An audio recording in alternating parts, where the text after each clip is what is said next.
हमारे जितने भी नियोजित शिक्षक हैं, कल तक आम आदमी में एक प्रश्न था कि ये पढ़े लिखे नहीं है, ये कम पढ़े लिखे हैं। ये जो नियोजित शिक्षक है ना, इनको 1500 वाले पर ज्वाइन करवाया गया था, ये कम पढ़े लिखे, दे आर क्वालिफाइड। आप उसमें दे आर क्वालिफाइड, आप उनकी परीक्षा दिया, उन्होंने बीपीएससी परीक्षा निकाली, उन्होंने बीपीएससी का परीक्षा निकाल के प्रूव कर दिया कि हम क्वालिफाइड हैं। शिक्षा मंत्री एक तरह से शिथिल रहते हैं, उनको कुछ समझ में नहीं आता। बीपीएससी 3 के अभ्यर्थी जो है मिलने गए कि भाई सप्लीमेंट्री रिजल्ट हम 8000 कुछ हैं, इसको निकाल के वैकेंसी आप निकाल रहे हैं, इसको निकाल के ये कीजिए। लस्सी तक पिलाई, मुंह मीठा तक कर दिया, लेकिन आज तक नहीं हो रहा। आखिर दुविधा कहाँ है उसको? उनका हक है, उनको मिलना चाहिए, उसका लाभ मिलना चाहिए, सीनियरिटी का लाभ मिलना चाहिए। अरे भाई, जो 58 साल के शिक्षक हो गए और तो वो सीनियर है ना भाई, अब उनके सामने किसी जूनियर को प्रिंसिपल बना दीजिएगा तो कैसा लगेगा आप बताइए। तो कहीं न कहीं सरकार की मंशा है कि उनको एडजस्ट करना है, ठीक है। और जो बीपीएससी और शिक्षा में टेक्निकल परेशानी जो हुई है, जो कम्युनिकेशन का संवादहीनता जो हुआ है, उसके चलते भी थोड़ी दिक्कतें आई है। आफा निष्कर्ष भारत के साथ और मैं हूं मनोज चतुर्वेदी।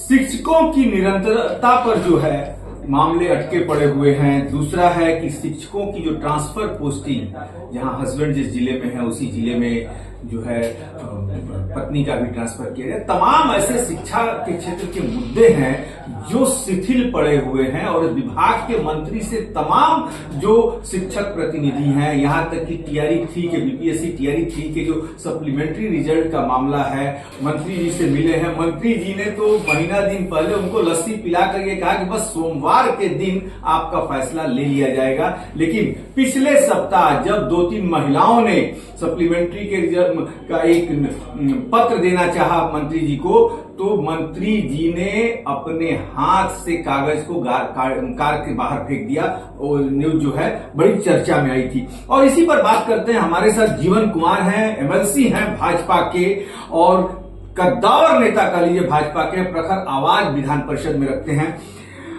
जीवन जी, पहले तो स्वागत है। धन्यवाद।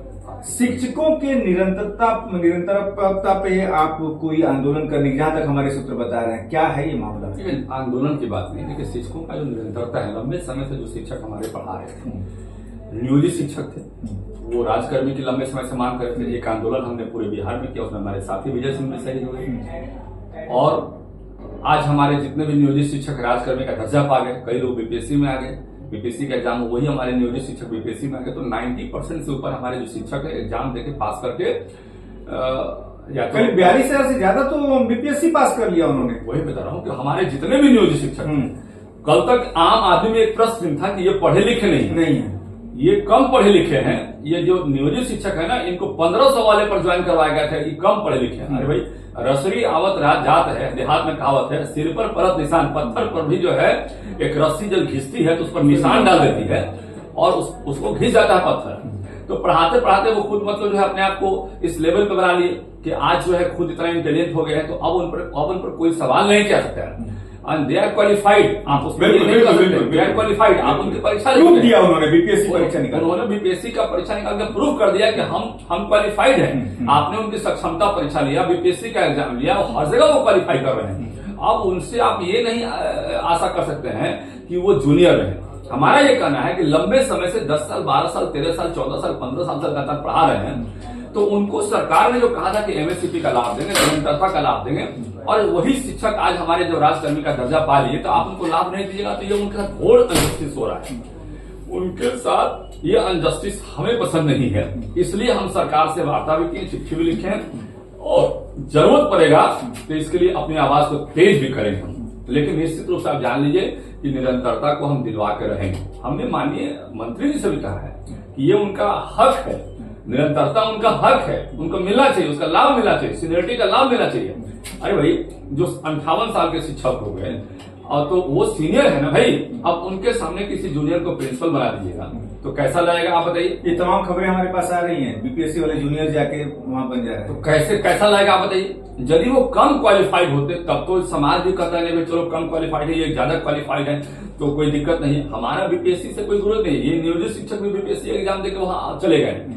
हमारा सिंपली कहना है कि जिनको भी निरंतरता का लाभ मिलना चाहिए, सरकार को देना चाहिए, ताकि उनकी सीनियरिटी मेंटेन रहे और जो लाभ मिल रहा है उनको लाभ मिले। इस पर हम लोग सरकार से तटस्थ हैं, बात लगातार कर रहे हैं, चिट्ठी पत्री भी हो रही है, हम लोग हर जगह इस पर दबाव दे रहे हैं और इस पर जरूरत पड़ा तो अपनी आवाज को और तेज करेंगे और 100% आप जान लीजिए कि निरंतरता को दिलवा करेंगे। लेकिन जीवन जी, ये देखा जा रहा है कि अभी शिक्षा मंत्री एक तरह से शिथिल रहते हैं, उनको कुछ समझ में नहीं आता। बीपीएससी 3 के अभ्यर्थी जो है मिलने गए कि भाई सप्लीमेंट्री रिजल्ट हम 8000 कुछ हैं, इसको निकाल के वैकेंसी आप निकाल रहे हैं, इसको निकाल के ये कीजिए। लस्सी तक पिलाई, मुंह मीठा तक कर दिया, लेकिन आज तक नहीं हो रहा। आखिर दुविधा कहाँ है उसको? उनको आईपीएस है क्या समझ में, शिक्षा की नीतियां उनको समझ में नहीं आ रही है? ऐसा नहीं है, ऐसा नहीं है। लगातार जो है सरकार बीपीएससी का एग्जाम ले रही है, सरकार अभी नेक्स्ट पहले एग्जाम ले रही है, तो उसका भी शेड्यूल सरकार तय करिए, डेट तय करिए, तुरंत उसका एग्जाम लेगी। तो सरकार का ये मंशा है कि भाई कोई भी लड़के जो छूट गए तो हम तो फिर वैकेंसी निकाल रहे हैं, उसमें वो आके अपना एडजस्ट कर लें। लेकिन हमने कहा है कि जिनका एज एक्सपायर हो रहा है, खासकर जिनका एज एक्सपायर हो रहा है, उनके साथ मरबूत बर्तन है और वो क्वालिफाई कर चुके हैं, तो उनको दोबारा तो मौका नहीं मिलेगा। बिल्कुल, तो उनको उनके साथ जस्टिस होना चाहिए, उनको दोबारा मौका मिलना चाहिए। और जो व्यक्ति अब बहुत लोग ऐसे हैं जो बहुत मुश्किल से पढ़ाई करके बहुत से लेकिन जीवन जी, आपको भी शायद पता होगा, इसमें सबसे बड़ा पेच ये फंस रहा है कि एक ही विद्यार्थी 10th वाले के लिए भी एग्जाम दिया है, 12th वाले के लिए भी दिया है, 8th वाले टीचर के लिए भी दिया है, और तीनों जगह उसका सिलेक्शन हुआ है। तो कहीं जाएगा तो एक ही पद पे, निश्चित रूप से 2 तो खाली हुए। तो भाई आज करीब 8500-8200 के आसपास सप्लीमेंट्री वाले रिजल्ट वाले जो मांग कर रहे हैं, वो क्यों नहीं आते? सीटें तो खाली है। नहीं, अभी खाली देखिए, सारा पोस्टिंग होने के बाद सीटें खाली होगी, सारा सिलेक्शन के बाद खाली होगी, और सिलेक्शन की प्रक्रिया भी मतलब मोटा मोटी कम्प्लीट होने जा रही है, तो उसके बाद खाली होगी, तो एक समय लगा, तब तक तो सेकंड एग्जाम, तब तक सेकंड एग्जाम भेजा जाएगा। बिल्कुल, तो ये सरकार की मंशा है कि भाई जो सेकंड हमारा एग्जाम आ रहा है तो उसमें वो एडजस्ट कर जाए, कोई दिक्कत तो है नहीं। और जो फर्स्ट में जो निकाल चुके हैं जिनको हम दे रहे हैं, तो सरकार की मंशा गलत नहीं है। सरकार का जितना है कि वैकेंसी निकाले, उतना वैकेंसी पर सरकार उतना एग्जाम लेगी, उतना लोगों को एडजस्ट करेगी। और यदि आपके अंदर टैलेंट है, यदि आपके अंदर कैपेसिटी है, तो आप फिर से एडजस्ट कर दीजिएगा। एप्पल का मतलब आज आपको सेव आता है तो कल भी एप्पल का मतलब सेव बोलिएगा। बनाना का मतलब आज आपको केला आता है तो कल भी आप बनाना का मतलब केला बोलिएगा। आंदोलन पे उतरे हुए हैं, फिर भी उनकी मांगों को नहीं मान रहे। वही करें। तो कहीं न कहीं सरकार की मंशा है कि उनको एडजस्ट करना है, ठीक है। और जो बीपीएससी और शिक्षा विभाग में टेक्निकल परेशानी जो हुई है, जो कम्युनिकेशन का संवादहीनता जो हुआ है, उसके चलते भी थोड़ी दिक्कतें आई है। और हमने सरकार से कहा है कि इस पर हम लोग को सहानुभूतिपूर्वक विचार करना चाहिए कि जिनका एज एक्सपायर हो गया है खासकर, उनके साथ हम लोग को थोड़ा सा मरबूत बरतना चाहिए, क्योंकि वो दोबारा एग्जाम नहीं ले पाएंगे, ठीक है। तो उनके साथ हमारा है, और सरकार को मैंने कहा है, सरकार ने भी इस पर विचार विमर्श कर रही है, ऐसा नहीं है। लेकिन कहीं न कहीं सरकार की मंशा है कि सबको हम बाद में भी एडजस्ट कर लेंगे। 1.5 लाख शिक्षकों के ट्रांसफर पोस्टिंग का मामला ऑटो में एकदम कंप्यूटर में फिट कर दिया गया, और अभी तक 1 अप्रैल को ही हो जाना था सबका, अभी तक ये मामला शिथिल पड़ा हुआ है, धीरे धीरे चल रहा है। डीओ के ऊपर चार्ज दे देंगे, आप समझिए अब कैसे करना है। क्या शिक्षा विभाग में सब कुछ सही चल नहीं रहा जीवन जी? नहीं, ऐसा नहीं। मामला वहां पर नहीं है, मामला वहां पर है कि ट्रांसफर पोस्टिंग में प्रॉब्लम कहाँ आ रही है कि कई हमारी जो बहनें हैं, कई ऑप्शन देती है और उसमें फिर बीच में अपना ऑप्शन चेंज कर रहे हैं। कई हमारे भाई जो है ऑप्शन 3 दे दिए हैं, 10 दे दिए हैं, और कई हमारे भाई जो बीच में ऑप्शन चेंज कर रहे हैं, तो वहां परेशानियां जा रही है। अब मान लीजिए कि आपको कैंसर का प्रॉब्लम है और आपने ऑप्शन दे दिया 3 या 10 ऑप्शन दे दिया, अब फिर बाद में आप अपना ऑप्शन चेंज करें तो आप पर तो गंभीरता से हमें विचार करना पड़ेगा। मान लिया कि आपको बहुत बड़ा डिजीज है, कोई असाध्य डिजीज है, और आपने ऑप्शन पहले कुछ दिया था, अब दोबारा ऑप्शन चेंज कर रहे हैं। ऐसा कई सैकड़ों लोग आ रहे हैं, हजारों लोग ऐसा कर रहे हैं, तो फिर तो हमको विचार करना पड़ेगा, क्योंकि हम कहीं न कहीं मानवता को हिसाब से देखते हुए उस पर तो ध्यान देना पड़ेगा। तो इसके चलते भी काफी दिक्कतें आ रही है, और लोग समझ नहीं पा रहे हैं कि बीच में ऑप्शन चेंज कर देते हैं तो उससे उसका इम्पैक्ट क्या पड़ता है, पूरा सिस्टम पर इम्पैक्ट क्या पड़ता है। और ये ट्रांसफर पोस्टिंग की प्रक्रिया लगातार चल रही है, ये 100% कुछ दिनों में सारा ट्रांसफर पोस्टिंग की प्रक्रिया को समाप्त कर दी जाएगी। या फिर आप लोग चुनाव तक इसको लेके जाना चाहते हैं? चलो चुनाव तक ले चले, शिक्षक एकदम उस समय जाएंगे तो गदगद रहेंगे, चुनाव रहेंगे सरकार की। नहीं, चुनाव से कोई मतलब नहीं, चुनाव से शिक्षक का ट्रांसफर का क्या मतलब है? शिक्षक की वोटिंग कराएंगे आप भाई। लोकसभा में के पाठक को हटाने के लिए सारे शिक्षक कह रहे हैं कि हम वोट नहीं देंगे, के पाठक हटे, तो फिर चुनाव से क्या मतलब है?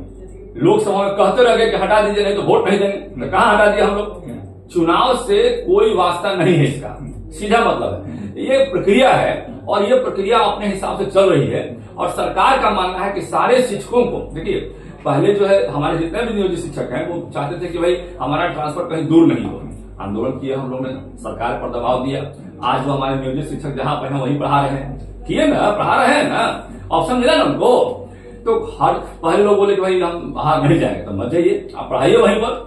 तो ऐसा नहीं है। और ये जो दिक्कतें कहाँ हुई है ट्रांसफर पोस्टिंग में, कि जब कोई कॉन्ट्रैक्टर संपर्क से बदलकर नियोजित सरकारी सचिवालय संपर्क में आ गया तो वो फर्स्ट पोस्टिंग माना जा रहा है। तो टेक्निकली आप पहले ठेकेदार थे, अब हो गए सरकार के कर्मी हो गए। तो ठेकेदार और सरकार का कर्मी में दोनों का अंतर है कि नहीं है?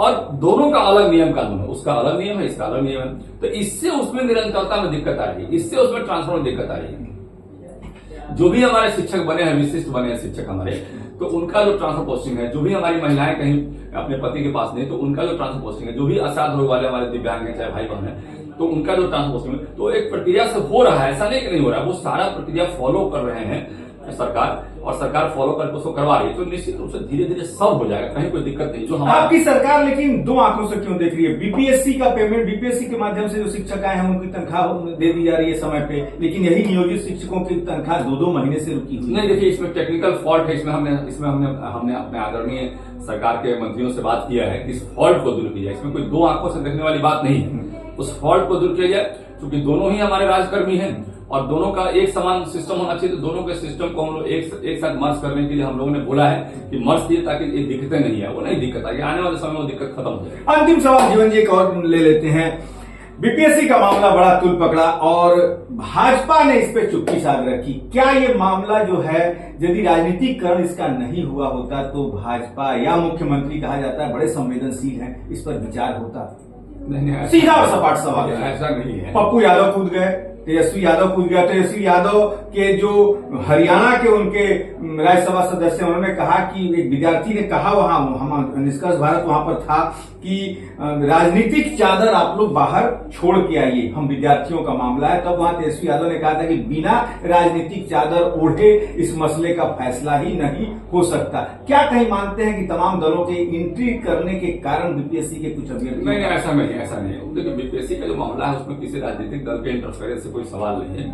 हालांकि शिक्षकों के मामले में बहुत ज्यादा राजनीति नहीं होनी चाहिए, खास बीपीएससी स्टूडेंट के मामले में बहुत ज्यादा राजनीति नहीं होना चाहिए। राजनीति करके उसको लटपट करने का सिस्टम जो लोगों ने बना लिया है, उसमें मुद्दे पे बात करनी चाहिए।